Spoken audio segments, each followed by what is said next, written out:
everyone, it's Samantha here. How are we all doing today? This is the channel Trying to Get By. If you've not been here before, welcome, and to people who watch quite often, hello again. We have got some carrots that need using up out of the fridge, and I have been reading my wartime recipes. So what we're going to give a go of today is some wartime carrot cookies. I'm only going to make a small batch because I'm not sure how they're going to turn out. So we're going to give those a go, and then we're going to follow up with a potato recipe that again involves some of the carrot, and it's like a potato surprise. I'll explain a little bit more about that when we get to that recipe, but first, cookies. So this is the basic cookie recipe. It's quite simple. Everything's just done in tablespoons. It says it makes between 8 and 10 of the cookies. So it's quite simple. It's just blending your butter and your sugar and your vanilla, adding in your carrot and any nuts or anything else you want to pop in there. Add your dry ingredients carefully, and then a little bit of water just to blend the mixture, and then just pop it on a baking tray. It recommends a grease tray, so I'll probably just use my silicone mat. So we're going to start with our 1 tablespoon of spread. Pop that in. Then 2 tablespoons of sugar.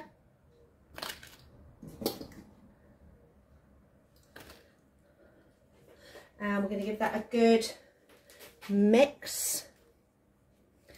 Now, it's not worth getting out the hand mixer, so we're going to go old school with a wooden spoon and cream these two together.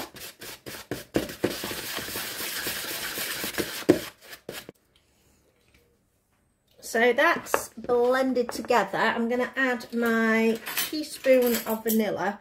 Now, because it's such a small batch I'm making, I'm sticking to the teaspoon. Normally I'd just pour it in with pure abandon, but I don't want to end up with it being really vanilla-y and also a really wet mixture. There we go.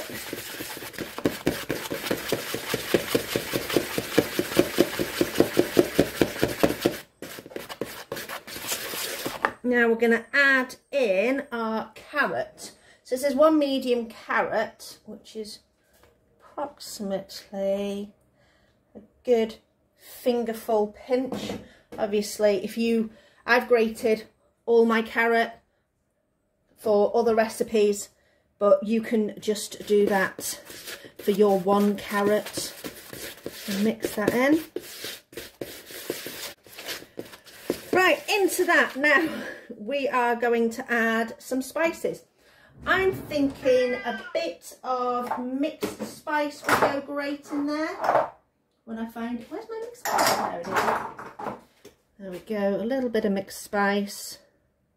Nutmeg would also go well. Nutmeg goes great with carrot. So mix that in. And then it is 6 tablespoons of self-raising flour. Okay. Woo. 1, 2, 3, 4, 5, and 6. And mix that in.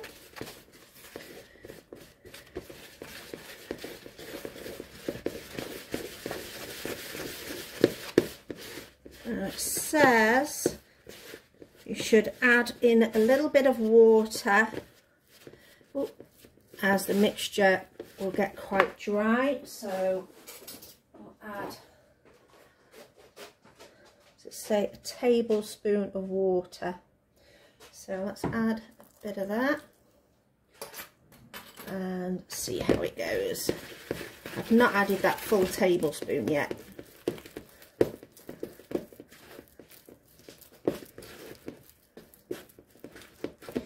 A little bit more. Okay.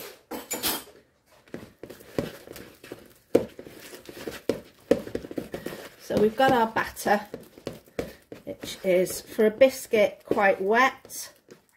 I'm not quite sure how it's meant to make 8 to 10 biscuits potentially, but we shall give it a go. We've got our tray. I'm going to get a spoon. I'm going to go for a teaspoon measure and just kind of blob it.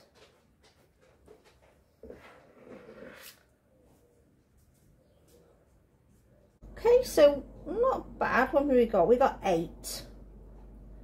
So I'm just going to clean this spoon and wet the back of it, because I'm now going to use this wet spoon to be able to flatten them down a little bit without it getting too sticky. If it gets sticky, just give it another wipe and dip it in some water.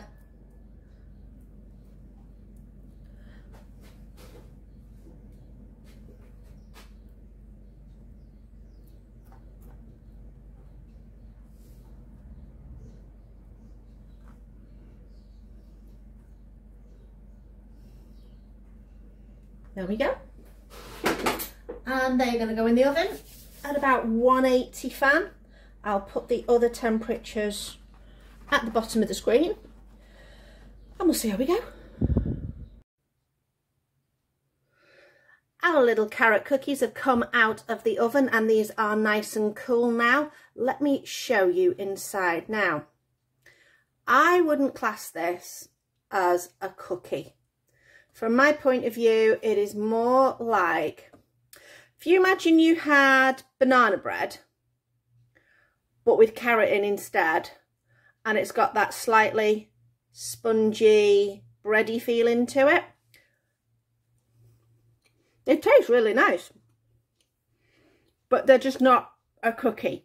However, nice simple recipe, nice and easy to do, flavour's really good. Might amp up the spice just slightly, but really, really tasty. So these are what I'm calling potato surprise.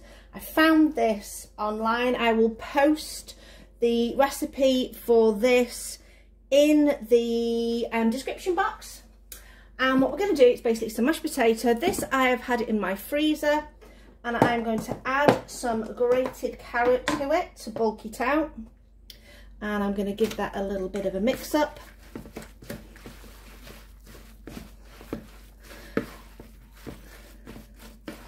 A tiny bit more. And that should be enough carrot, because you still want to be able to hold this together to create something that's a little bit firm, because we are going to fill this. So let's have a go at this. I have a feeling a bit of flour might help keep my hands from getting too sticky.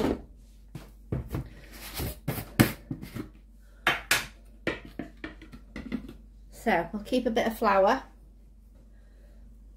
If a little bit goes in there, it's not too bad.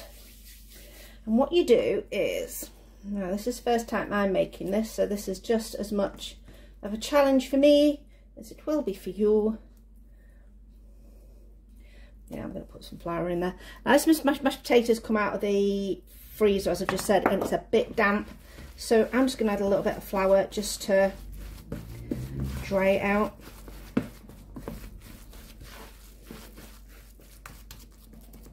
A little bit more, I think. I don't want to create a dumpling. I just want it to be able to not be so wet and hold together a little bit better.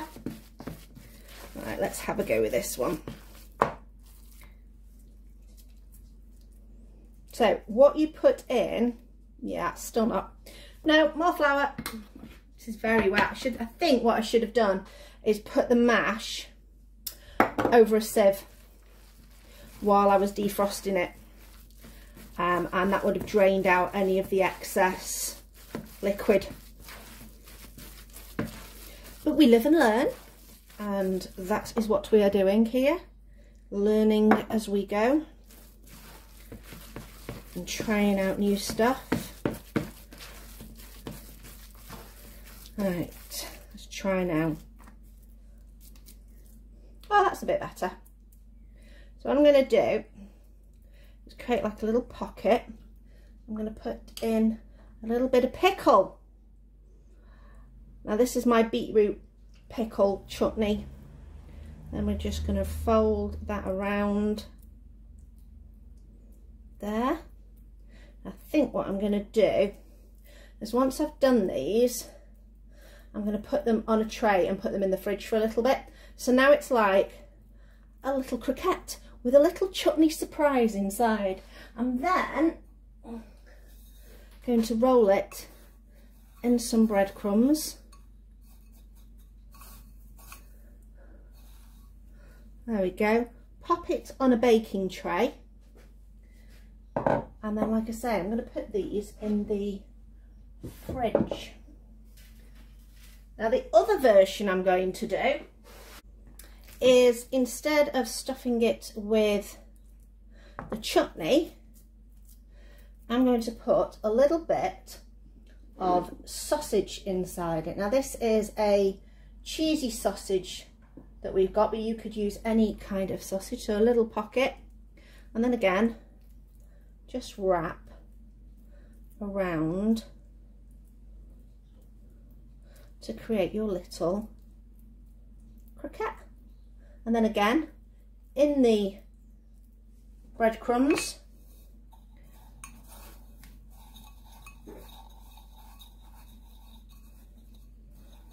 and onto your baking tray.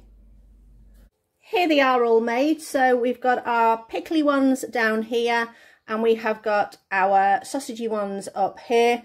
Now you might notice, oh, bit of a wobble, might notice that I'm slightly run out of breadcrumbs. So for the sake of these last two, and possibly this one that's only got a little bit on, I wasn't really going to make some extra breadcrumbs just for that. So we will have them, you know, sans breadcrumbs. Is it sans? Yes, I think it's sans. Sans breadcrumbs. And we'll pop these in the fridge. I think I'm probably going to put them in for about an hour or so before we put them in the oven. These have come out of the oven. These are our potato bites, potato surprise. So we have got our beetroot chutney one. So I'm going to get my asbestos fingers, possibly the... oh. So I'll pop one of those over here, and then we will get one of the sausagey ones and bring that over there. Okay, I'm going to cut one of these, some of these open, and we can have a look-see inside. So this is the one with the beetroot in. Ooh, very cute. Let's have a little taste. Mmm. Okay, a little bit different. Well, most did say it was a surprise. Let's try this one with the more sausaginess inside. That's actually quite nice. One thing I would say about this is the recipe did not describe any seasonings whatsoever. Please liberally put some salt, pepper in with your mash. Definitely needs it. Maybe in your breadcrumbs you could put some extra seasonings in there. You could kick it up a notch, you know, a bit of Cajun, a bit of paprika, cayenne, or you could go a bit more Mediterranean and put some mixed herbs in there.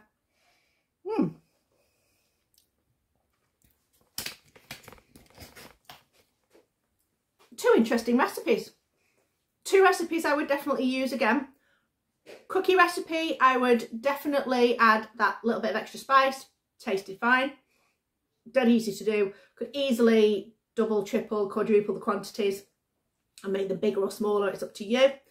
The potato surprise recipe, yeah, it's a lot seasoning. That's the main thing that's needed. Tastes absolutely fine, but just needs that little kick of something to enhance the flavours. The recipe says have it with a brown gravy. Actually, they're just like a croquette, just a little bit different. So we're going to have ours with a bit of salad, some bits on the side, and they'll be absolutely delicious. We'll probably definitely sprinkle some salt over them though.